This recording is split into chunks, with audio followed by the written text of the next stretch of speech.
Yeah, it was raining. It did. What do you want to say about this, Ben?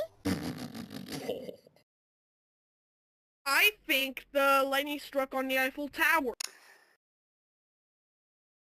It did not, but they did Grand Carnival yesterday. Hello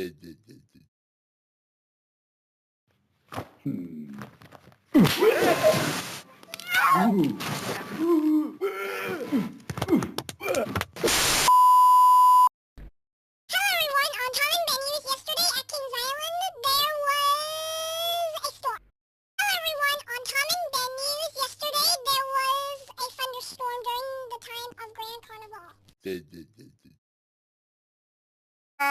I think the lightning struck on the Eiffel Tower. It did actually not, but they did Grand Carnival yesterday. And there's a video on YouTube. Go subscribe on our YouTube channel, go on our Facebook, go on our Roblox avatar, and go on our Instagram.